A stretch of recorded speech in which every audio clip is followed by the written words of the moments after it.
1 Raja-Raja 8. Pentahbisan Bait Suci. Tabut perjanjian dipindahkan dan kemuliaan Tuhan memenuhi Bait Suci. Pada waktu itu Raja Salomo menyuruh para tua-tua Israel dan semua kepala suku, yakni para pemimpin puak orang Israel, berkumpul di hadapannya di Yerusalem untuk mengangkut tabut perjanjian Tuhan dari kota Daud, yaitu Sion. Maka pada hari raya di bulan Etanim, yakni bulan ke-7, berkumpullah di hadapan Raja Salomo semua orang Israel. Setelah semua tua-tua Israel datang, maka imam-imam mengangkat tabut itu. Mereka mengangkut tabut Tuhan dan kemah pertemuan dan segala barang kudus yang ada dalam kemah itu. Semuanya itu diangkut oleh imam-imam dan orang-orang Lewi. Tetapi Raja Salomo dan segenap umat Israel yang sudah berkumpul di hadapannya berdiri bersama-sama dengan dia di depan tabut itu dan mempersembahkan kambing domba dan lembu sapi yang tidak terhitung dan tidak terbilang banyaknya. Kemudian imam-imam membawa tabut perjanjian Tuhan itu ke tempatnya. Di ruang belakang rumah itu di tempat Maha Kudus, tepat di bawah sayap kerub-kerub, sebab kerub-kerub itu mengembangkan kedua sayapnya di atas tempat tabut itu, sehingga kerub-kerub itu menudungi tabut serta kayu-kayu pengusungnya dari atas. Kayu-kayu pengusung itu demikian panjangnya, sehingga ujungnya kelihatan dari tempat kudus yang di depan ruang belakang itu, tetapi tidak kelihatan dari luar, dan disitulah tempatnya sampai hari ini. Dalam tabut itu tidak ada apa-apa selain dari kedua loh batu yang diletakkan Musa ke dalamnya di Gunung Horeb, yakni loh batu bertuliskan perjanjian yang diadakan Tuhan dengan orang Israel pada waktu perjanjian mereka keluar dari tanah Mesir. Ketika imam-imam keluar dari tempat kudus, datanglah awan memenuhi rumah Tuhan, sehingga imam-imam tidak tahan berdiri untuk menyelenggarakan kebaktian oleh karena awan itu, sebab kemuliaan Tuhan memenuhi rumah Tuhan.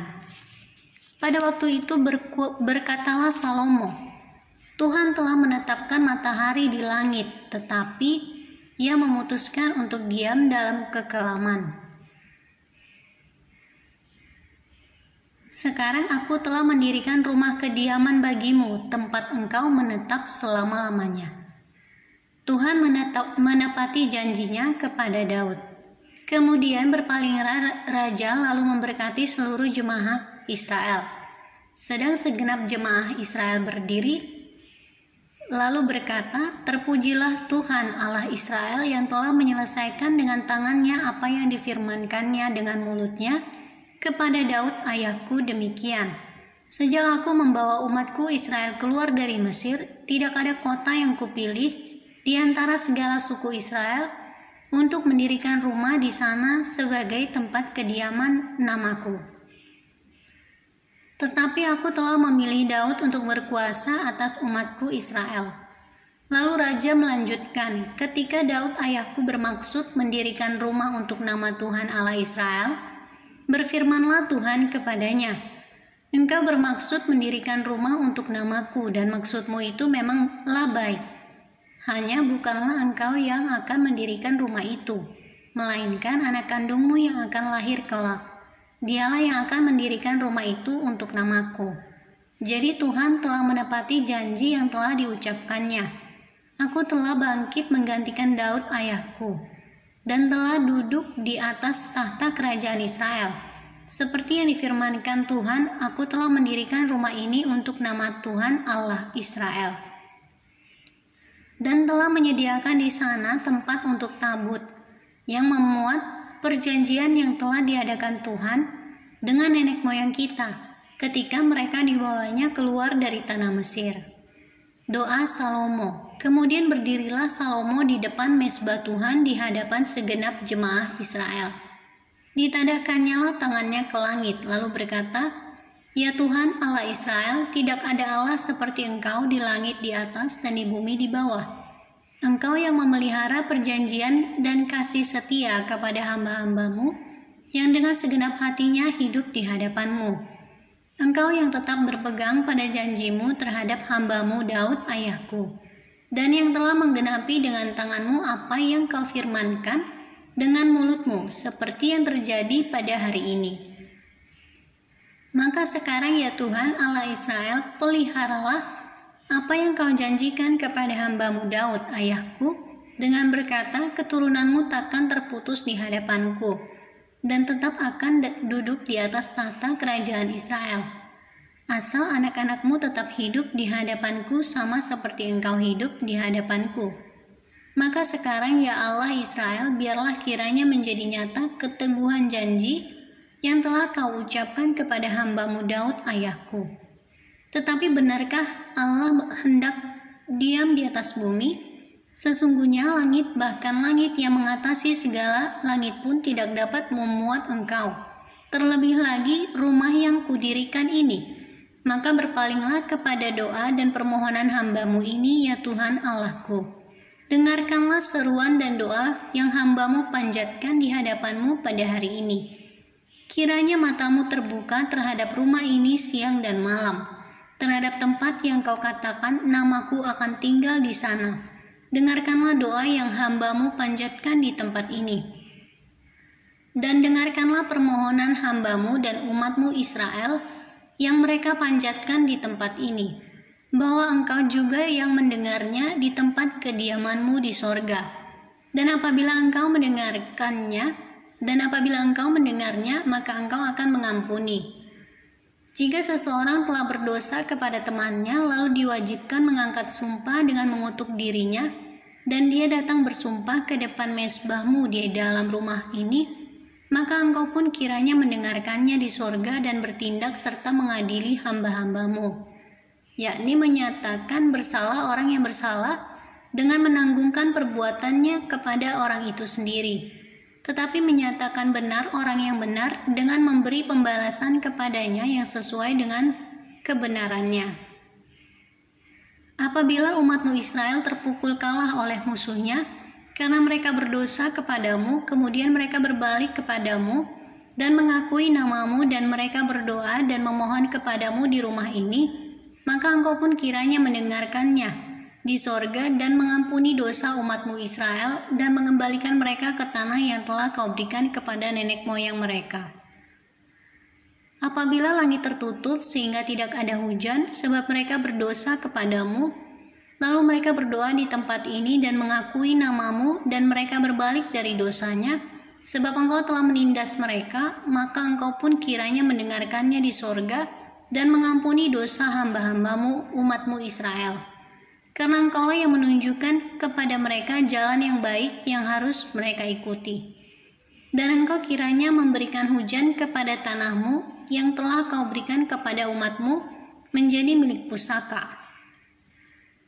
Apabila di negeri ini ada kelaparan, apabila ada penyakit sampar, hama dan penyakit gandum, belalang atau belalang pelahap, apabila musuh menyesakkan mereka di salah satu kota mereka, apabila ada tulah atau penyakit apapun, lalu seseorang atau segenap umat-Mu Israel ini memanjatkan doa dan permohonan di rumah ini dengan menadahkan tangannya karena mereka masing-masing mengenal apa yang merisaukan hatinya sendiri, maka Engkau pun kiranya mendengarkannya di sorga, tempat kediaman-Mu yang tetap, dan Engkau kiranya mengampuni, bertindak, dan membalaskan kepada setiap orang sesuai dengan segala kelakuannya karena Engkau mengenal hatinya.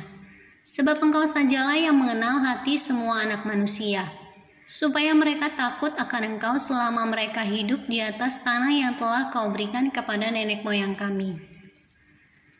Juga apabila seorang asing yang tidak termasuk umat-Mu Israel datang dari negeri jauh oleh karena nama-Mu, sebab orang akan mendengar tentang nama-Mu yang besar dan tentang tangan-Mu yang kuat, dan lengan-Mu yang teracung, dan ia datang berdoa di rumah ini, maka Engkau pun kiranya mendengarkannya di sorga, tempat kediaman-Mu yang tetap, dan Engkau kiranya bertindak sesuai dengan segala yang diserukan kepadamu oleh orang asing itu, supaya segala bangsa di bumi mengenal nama-Mu sehingga mereka takut akan Engkau sama seperti umat-Mu Israel, dan sehingga mereka tahu bahwa namamu telah diserukan atas rumah yang telah kudirikan ini. Apabila umatmu keluar untuk berperang melawan musuhnya ke arah manapun engkau menyuruh mereka, dan apabila mereka berdoa kepada Tuhan dengan berkiblat ke kota yang telah kau pilih, dan ke rumah yang telah kudirikan bagi namamu, maka engkau kiranya mendengarkan di sorga doa dan permohonan mereka, dan engkau kiranya memberikan keadilan kepada mereka. Apabila mereka berdosa kepadamu karena tidak ada manusia yang tidak berdosa, dan engkau murka kepada mereka dan menyerahkan mereka kepada musuh, sehingga mereka diangkut tertawan ke negeri musuh yang jauh atau yang dekat, dan apabila mereka sadar kembali dalam hatinya di negeri tempat mereka tertawan, dan mereka berbalik dan memohon kepadamu di negeri orang-orang yang mengangkut mereka tertawan, dengan berkata, kami telah berdosa, bersalah dan berbuat fasik. Apabila mereka berbalik kepadamu dengan segenap hatinya dan dengan segenap jiwanya, di negeri musuh yang mengangkut mereka tertawan, dan apabila mereka berdoa kepadamu dengan berkiblat ke negeri mereka yang telah kau berikan kepada nenek moyang mereka, ke kota yang telah kau pilih dan ke rumah yang telah kudirikan bagi namamu, maka engkau kiranya mendengarkan di sorga tempat kediamanmu yang tetap, kepada doa dan permohonan mereka, dan engkau kiranya memberikan keadilan kepada mereka. Engkau kiranya mengampuni umatmu yang telah berdosa kepadamu, mengampuni segala pelanggaran yang dilakukan mereka kepadamu, dan kiranya engkau membuat mereka menjadi kesayangan orang-orang yang mengangkut mereka tertawan, sehingga orang-orang itu menyayangi mereka, sebab mereka itu umatmu dan milik kepunyaanmu yang telah kau bawa keluar dari Mesir, dari tengah-tengah dapur peleburan besi. Hendaklah matamu terbuka terhadap permohonan hambamu dan terhadap permohonan umatmu Israel, dan hendaklah engkau mendengarkan mereka seberapa kali mereka berseru kepadamu. Sebab engkaulah yang memisahkan mereka bagimu, menjadi milik kepunyaanmu dari antara segala bangsa di bumi, seperti yang telah kau firmankan dengan perantaraan Musa hambamu, pada waktu engkau membawa nenek moyang kami keluar dari Mesir, ya Tuhan Allah. Berkat dan pujian. Ketika Salomo selesai memanjatkan segala doa dan permohonan itu kepada Tuhan, bangkitlah ia dari depan mezbah Tuhan, setelah berlutut dengan menadahkan tangannya ke langit. Maka berdirilah ia dan memberkati segenap jemaah Israel dengan suara nyaring. Katanya, terpujilah Tuhan yang memberikan tempat perhentian kepada umatnya Israel, tepat seperti yang difirmankannya dari segala yang baik, yang telah dijanjikannya dengan perantaraan Musa hambanya. Tidak ada satupun yang tidak terpenuhi, tidak ada satupun yang tidak dipenuhi.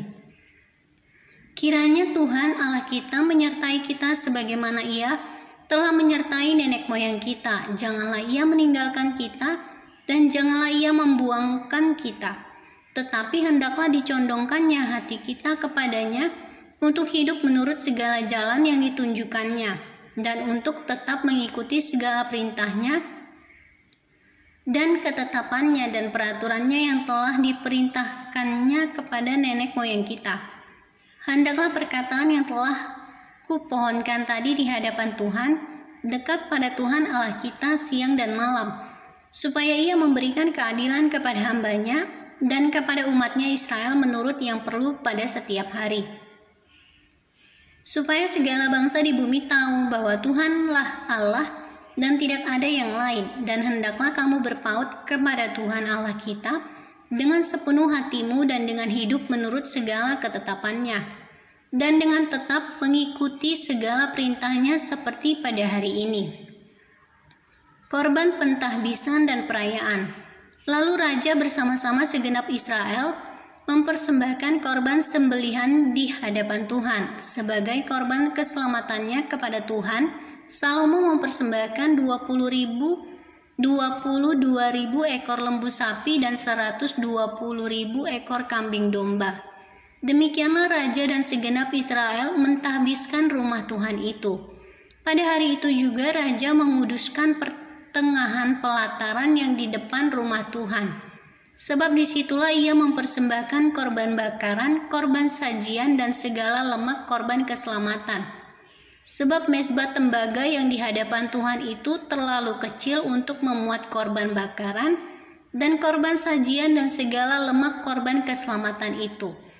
Lalu Salomo mengadakan perayaan pada waktu itu juga di hadapan Tuhan Allah kita, selama 7 hari bersama-sama dengan seluruh Israel, suatu jemaah yang besar dari jalan masuk ke Hamat sampai sungai Mesir. Pada hari yang ke-8 disuruhnya bangsa itu pergi. Maka mereka memohon berkat untuk raja, lalu pulang ke kemah mereka sambil bersukacita dan bergembira atas segala kebaikan yang telah dilakukan Tuhan kepada Daud hambanya dan kepada orang Israel umatnya.